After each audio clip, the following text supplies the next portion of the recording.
Good afternoon and welcome to a special Dialogue Over Distance presentation as part of the COD Cares Up to Snow Good Winter Giving Campaign.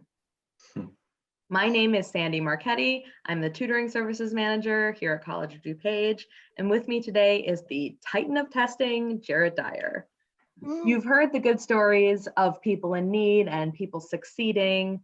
You and your family definitely want to help with the campaign, but where do you go and how do you get help? Jarrett? Well, that's exactly what we're going to learn today, Sandy. With us today, we have a great panel.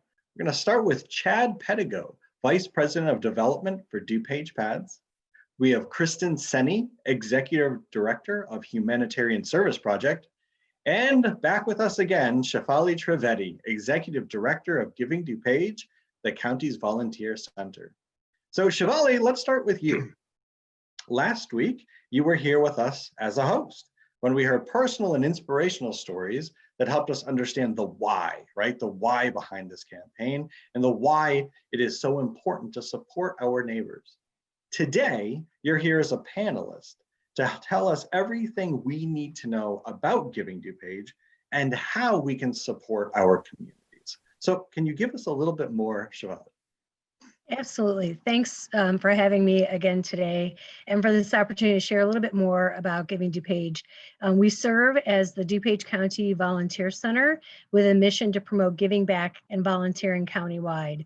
We really are simply a connector agency between the people who want to do good, for example, who are up to snow good in the COD community, the students, faculty, staff, who want to be great givers, especially during this upcoming holiday season, and connect them to the places where they can do that. And we really, that's our main role and our goal and our mission.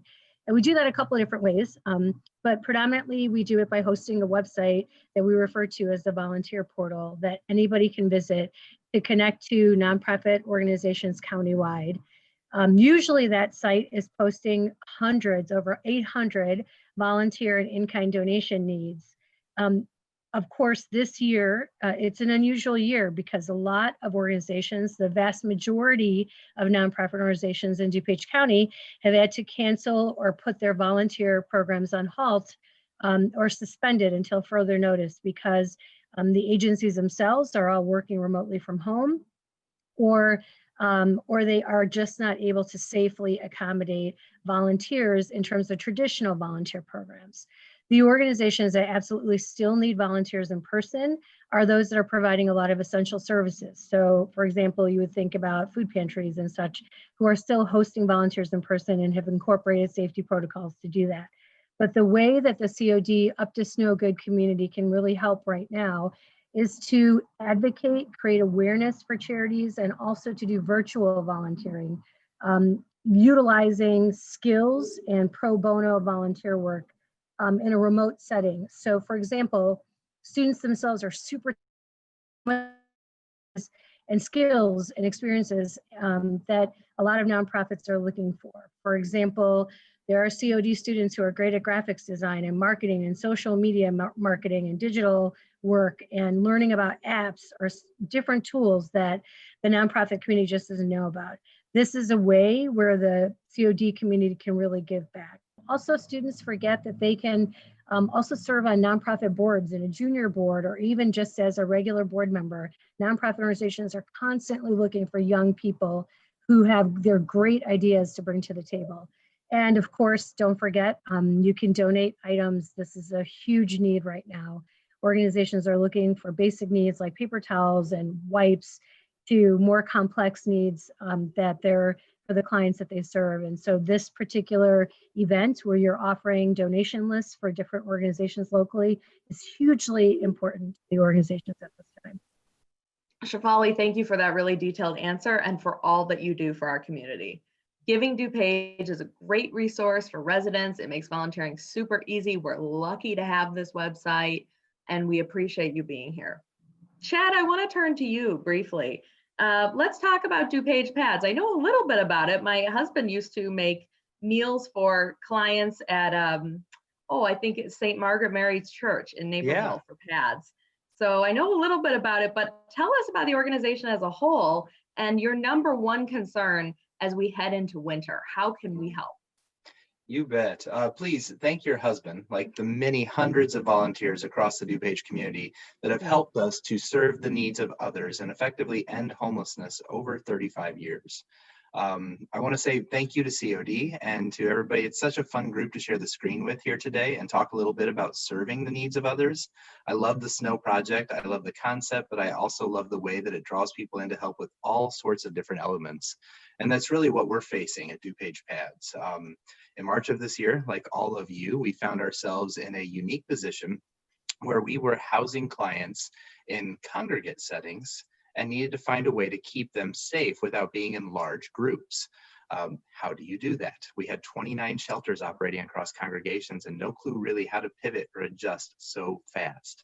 Our team got together. It was in a boardroom, a whiteboard, many times writing, erasing, contemplating, figuring, calling, and we came up with a model of using hotels for emergency housing, working through the system with the county, with our congregations, with our clients to find a way to get them there safely, and started with 20 hotel rooms. That was March of 2020. By the time we reached the end of May, we were nearing 80 plus hotel rooms. As clients came into the hotels, it allowed us to provide them greater security and safety, not only from the virus, but greater stability for themselves. And we started to see something unique happen.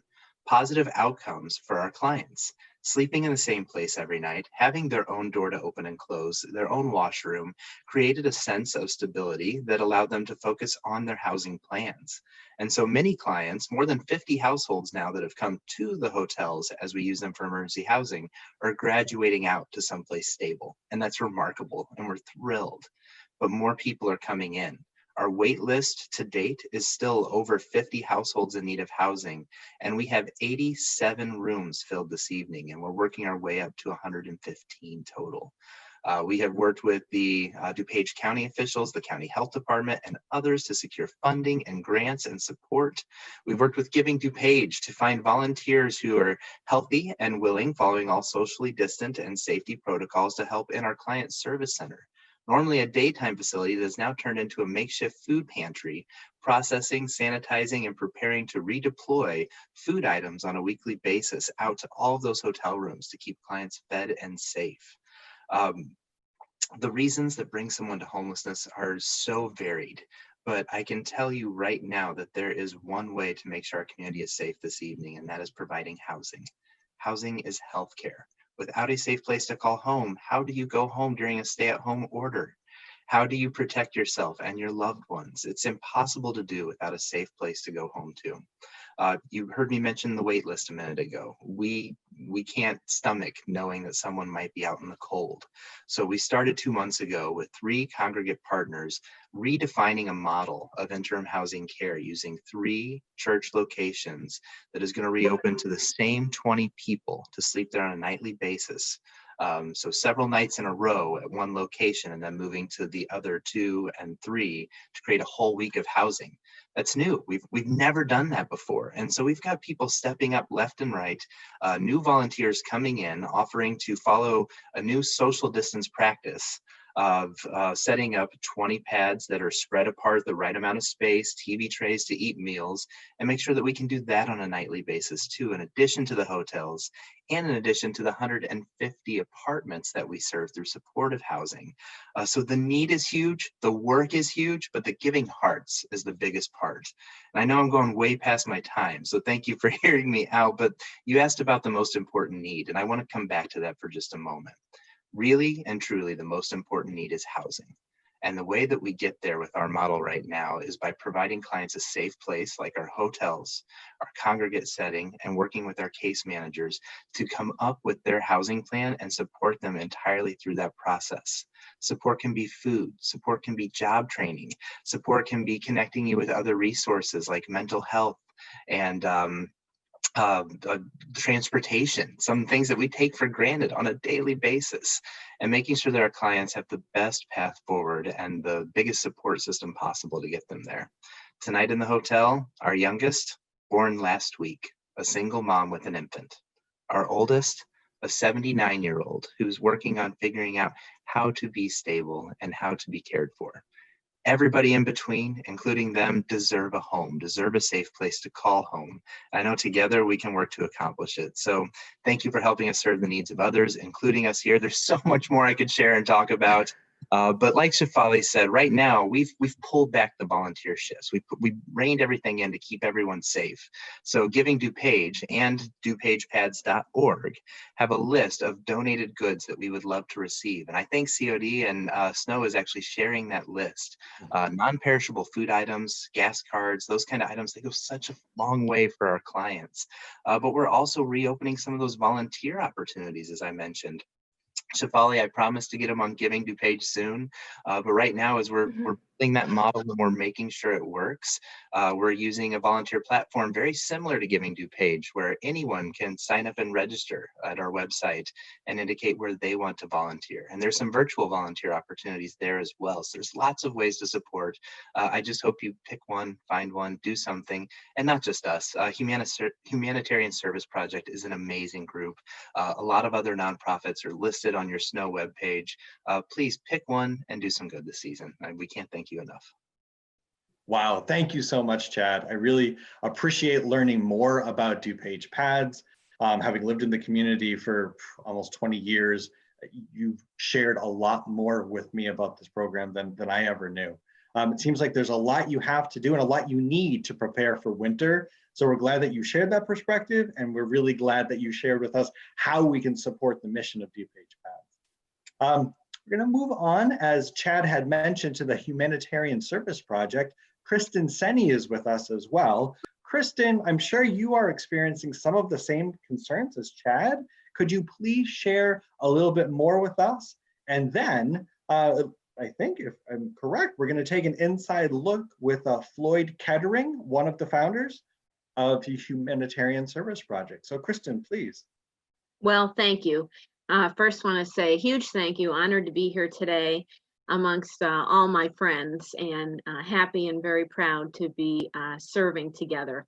That's one of the things I just want to say right off the bat that I love about DuPage County is the fact that we really are a group of people who believe strongly in serving, and we share with each other, we share our resources, our time, our talents, and I think it's just terrific. And so that's first and foremost. I also want to say how much we appreciate everything that COD does for us. We love having the students here, students from service learning, and just being a part of all the good works going on at COD. So as was mentioned by Chad, we certainly have had a lot of huge changes that have been going on in our community due to the pandemic, and has really been very challenging for many of our families as well as the elderly. We have been in the community through the support of all of our friends for the last over 40 years serving those that are living in poverty.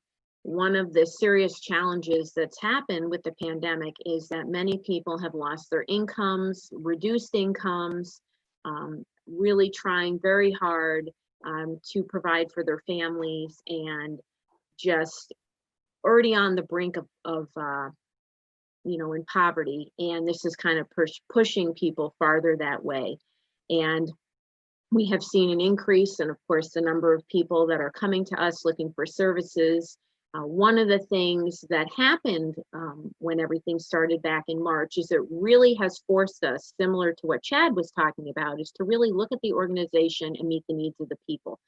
We used to provide food support in the summers to our families and in December. Now it is weekly. All of our families can come once a week to pick up groceries, fresh produce. We also will provide other things they need, like personal care items. Our seniors, we went from having monthly deliveries to sending gift cards, and also some of them are still receiving deliveries if they're not able to get out of the house or have someone to shop for them.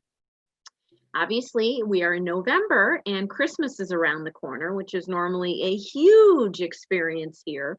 But as was mentioned by everybody on the panel, we can only have a small number of volunteers on site. So we've really changed this program, and we have people that are stepping up, providing toys for the kids.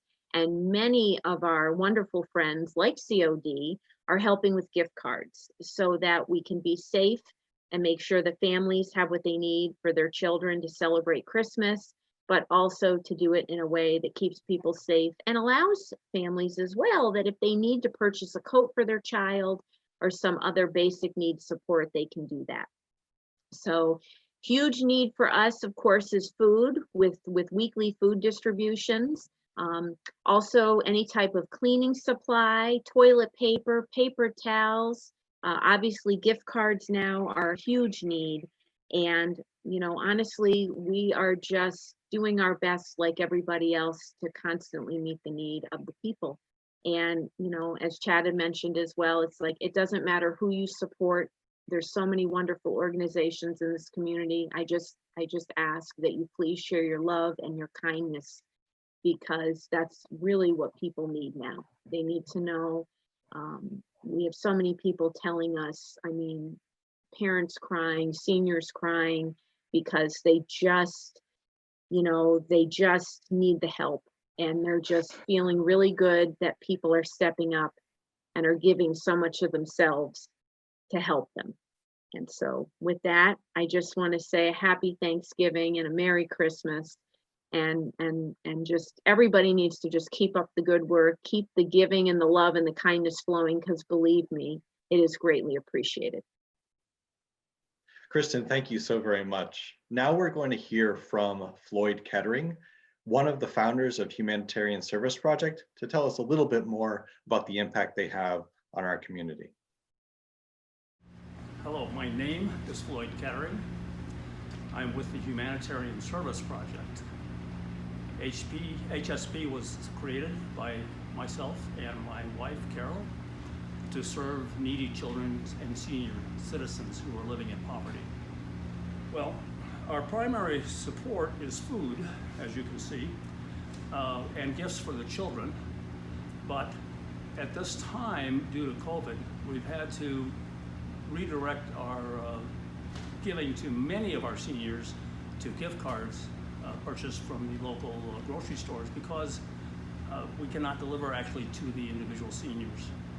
And the gift cards have made a big difference.